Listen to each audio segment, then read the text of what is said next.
travels at 2 miles an hour from the heart of Wales to Birmingham every day for the last 120 years. Well, it's the city's sweet Welsh water supply. The Elan railway near Rhaeadr in Powys, mid Wales, is only partly lost. The main 8-mile length that made up the heart of the railway is a tarmac cycle path. The standard line was a spur off the stunning mid Wales Brecon to Moat Lane line, and branching off just outside Rhaeadr. The station in the town surviving as an office for the local authority, the yard now occupied by a fleet of refuse trucks. The Elan Valley Railway was solely an industrial railway, purpose-built between 1893 and 1896 to enable the construction of 4 dams for Birmingham. There are actually 7.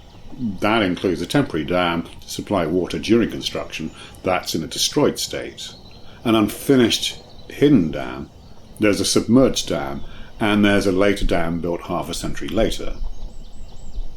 The line and engines used were owned and operated by Birmingham Corporation, although the Cambrian Railways who ran the Cambrian line were also used for deliveries. It operated for a few years after the completion of the dam project in 1906, with the tracks being lifted in 1912.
The main line, Railway Number 1, is 8 miles long, although during the peak in construction there were 4 lines of some 33 miles in length in total. The railway moved the workers, some thousands of navvies, who lived in a temporary village of prefabs, examples of which can be seen further up the valley.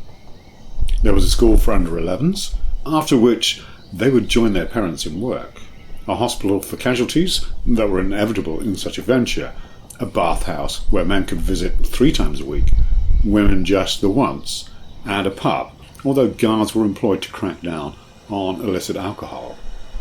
There were also shops, a canteen, and streetlights powered by hydroelectricity. The temporary town was clear to make way for the model village in the arts and crafts style for the Wardy Company staff, and designed by the Welsh-born and Birmingham-educated architect Herbert Tudor Buckland. The project was huge, costing $6 million, that's some $800 million in today's money, and employed 50,000 workers, although many were elsewhere, particularly building the 73-mile cast iron aqueduct from the dam to Birmingham, as well as the stonemasons finishing off sandstone facing masonry. The visitor centre was the main engine house, the car park, the goods yard for the railway. The railway moved men to the construction sites, the steam-powered cranes and rock crushers, as well as many thousands of tons of rock, cement and facing stones. The company had 6 locomotives, moving about 1,000 tons of rock a day.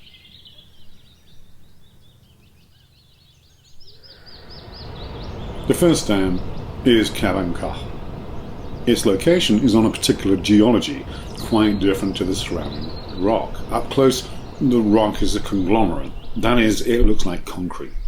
Pebbles cemented together, and it's a rock that's very hard and, importantly, impervious to water.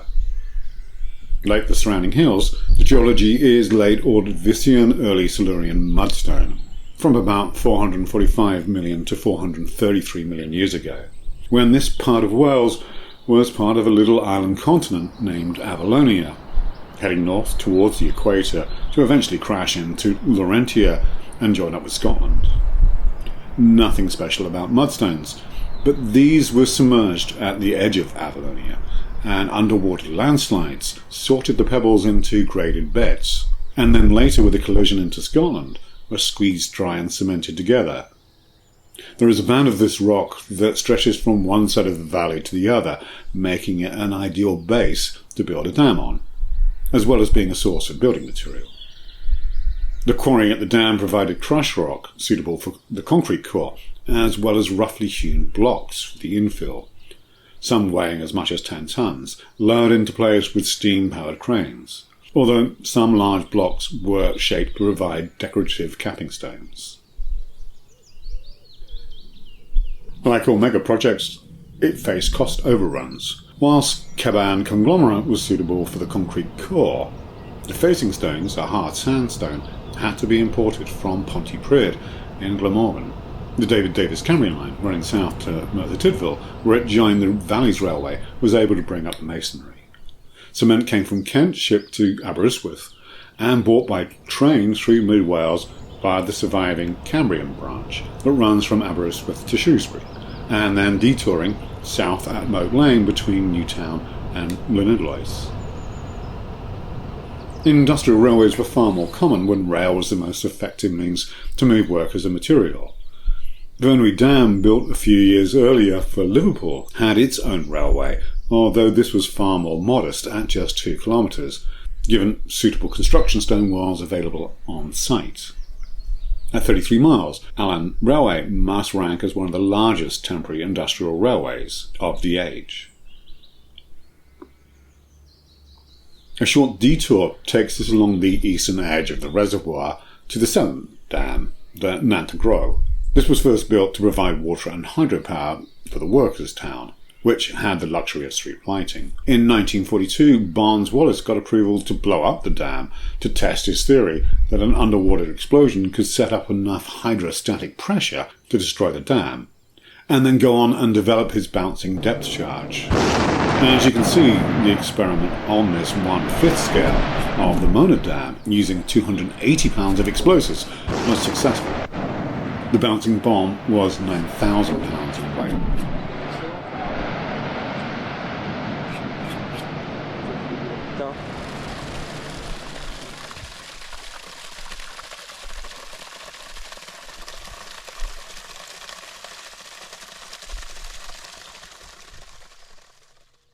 Yes, there is the remains of a quad bike in the concrete water tank. I've always known the raid as dam busters, but I've discovered it was officially called Operation Chastise. After the raid, cables were strung across Elan Valley, just in case the Germans retaliated in kind.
Despite looking like a viaduct, this is another dam to balance water storage.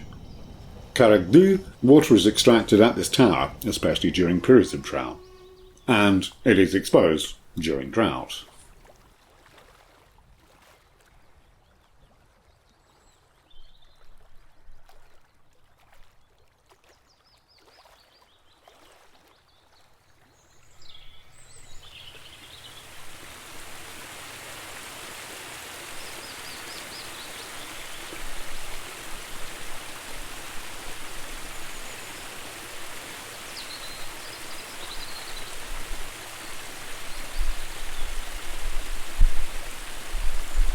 A detail takes us up to Clairwan, built after the Second World War by 470 workers, including 100 ex-prisoner of war Italian stonemasons.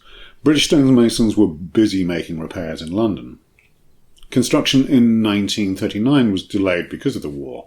The dam was opened in 1952 by Queen Elizabeth, and it was one of her first public duties.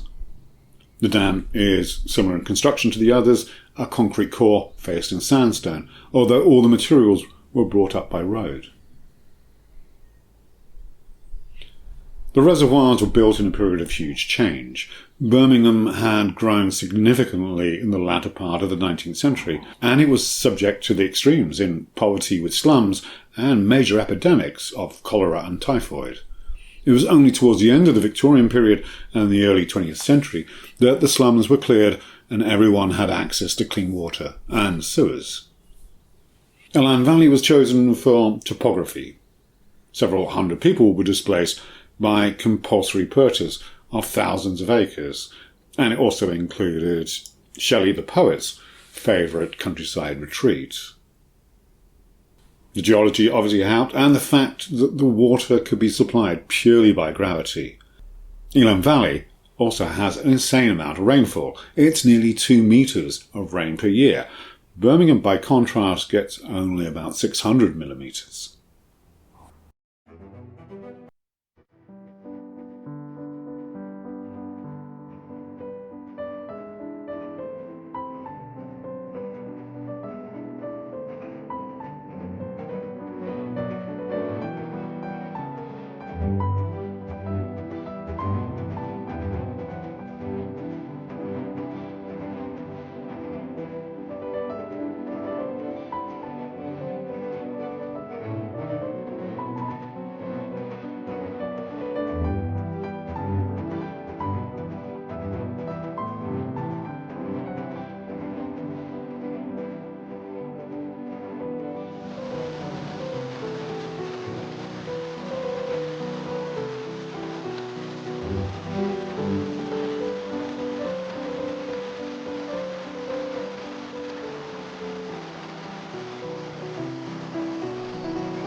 Here we see some masonry that would not be out of place in Machu Picchu, and masonry for a temporary railway built to last.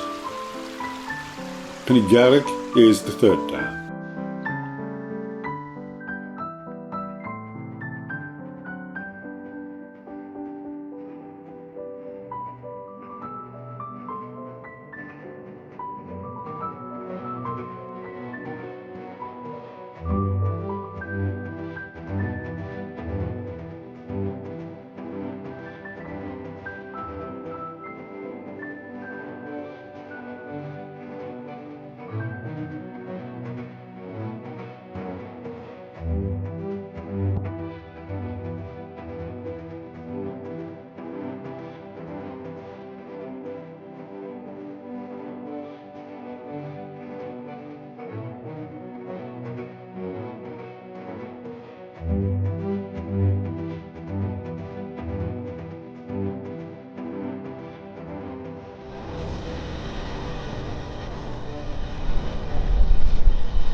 Carcock, a highest upstream dam, and work started some 3 years after Carcock. The architectural style in all the dams, but noticeably in the elegance of Carcock, is known as Birmingham Baroque. In retrospect, this mega project, constructed over a century ago, was hugely ambitious, and it has paid off. It is still the principal source of sweet, soft Welsh water for Birmingham, built with steam and navvy power and fit for the 21st century. In 1997, 4 megawatts of hydropower turbines were retrofitted to supply electricity directly to the grid. Now, I'm not one for nostalgia, but you cannot fault the vision and confidence displayed in this public infrastructure, not only built to be practical, but also with style and grandeur, indeed opulence, not of royalty or nobility, but a public body displaying wealth and luxury that represented the ambitions and the status of the city. Thanks for watching. Do like, subscribe and comment, and in the next episode of Parallel Lines, I stumble across a disused Scottish railway on the Murray coastline.